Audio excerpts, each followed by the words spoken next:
Hey there, aspiring guitarist. I hope you had a Merry Christmas, a Happy Hanukkah, and what other holidays you celebrate during this holiday season. I hope it was good to you. Some of you got new guitars. Some of you gave guitars.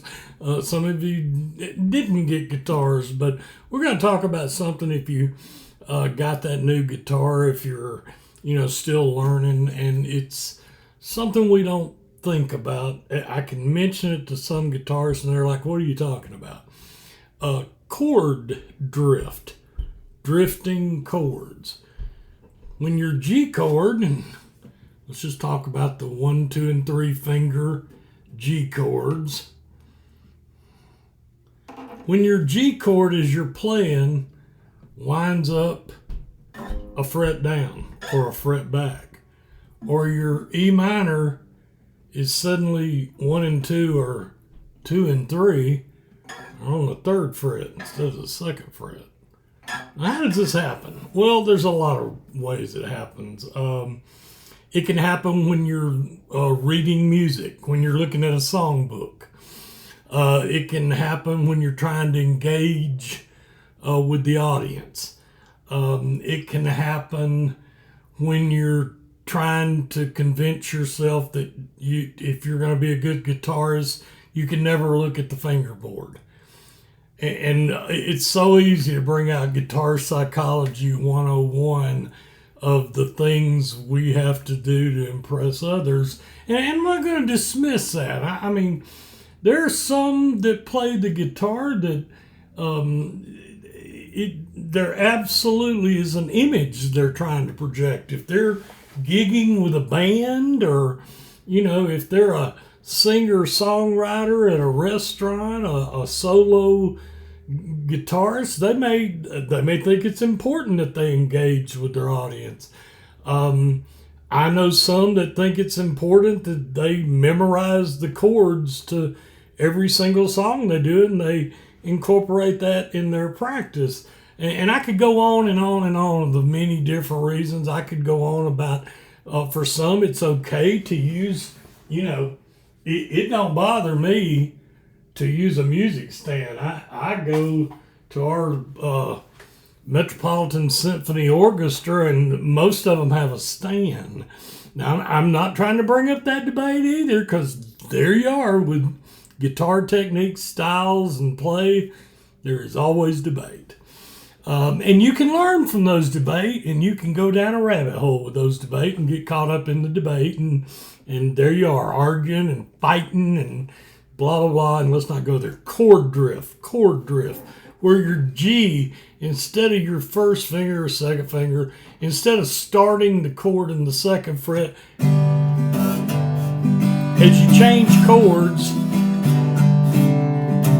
and all of a sudden something's wrong, and you're scared to look, but okay, well then find the fret. Feel that fret. Remember what a fret is. Sometimes we think the fret is the space in between here. Well, the fret wire is there for a purpose. The actual fret, the nickel, the steel, whatever it's made of. We feel that fret to get just to the back side of it, to where we're not muting our chords. So, one way to deal with guitar chord drift, wandering chords, is to find the fret and move your way back or forward. I look. That may be sacrilege to you.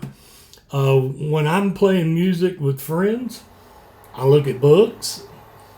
When I see that the next chord coming is a A minor, I always want to look one chord past that. I don't want to just see what the next chord coming is. I want to see what the chord and the chord after is, so that I can figure out how I'm going to position my fingers to make the easiest exchange to the next chord. But I've seen people that immediately start guitar. I see people that'll do a scale, and they won't look at that. They never will look at the neck. Not if somebody's watching. They immediately get into this, and then they may look down once, and then it's, and it's like their eyes open real big, and they're like, "Look at what I can do."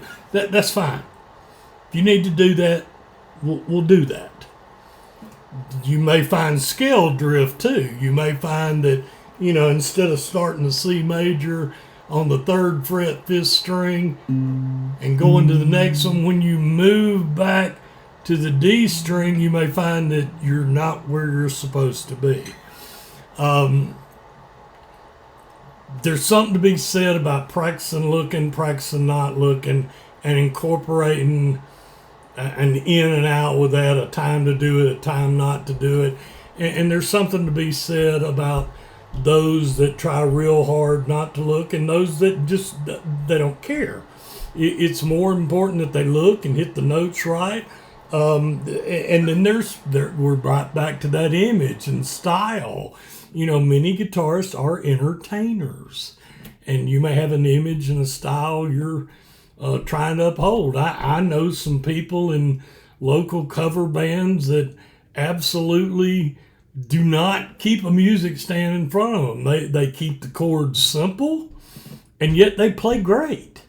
I'm not trying to make an argument for or against the music stand. There's a place for it, a place against it. It's no different than the many different, as you can see behind me, types of guitars there are and what people gravitate to. But chord drift is a real thing, especially I find that it happens for me and for some of the students more when they're not willing to look at the guitar. And sometimes they're scared to death to take their eyes off the music.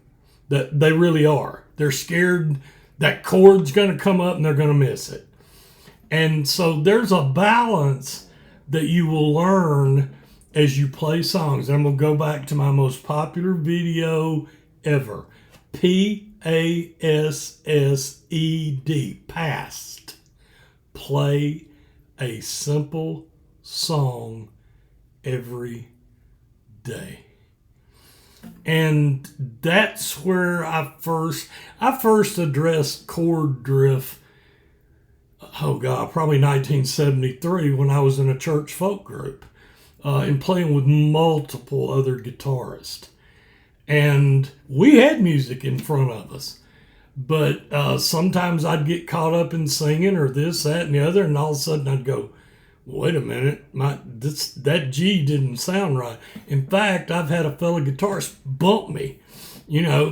Get your darn G back on track. It's chord drift. Things move because you're not looking. So learn to feel the fret, the actual fret wire. Know where it is. Remember, you often do that and then come just the headstock side to make sure you don't get a buzz on your chord. So that's one way to get back to the right chord. Looking is another way. Going to the headstock and redoing the chord is another way. In other words, I've seen people that when they screw up, they'll lighten up on the strum, they'll find the nut, because you can feel the nut, and they know that's first fret, and they get back to making the chord right. There's all kind of ways to deal with chord drifting, chord wandering. It can spark a lot of guitar psychology as you get around remember, guitar is no different than any other discussion.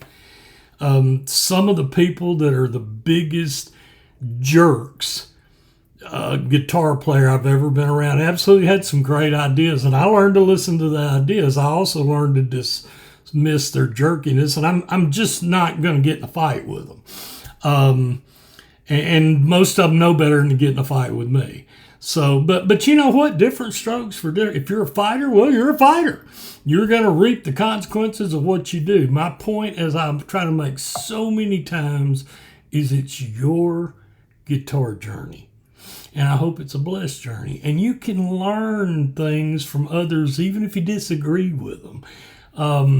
Somebody that comes across real bold and brazen, I've been guilty of that many times in my life. It puts people off. You've heard me say before, I came from a big family where when we did get to sit at the dinner table, because my dad rotated shifts with U.S. Steel, that everybody was talking over the top of each other, so everybody was loud.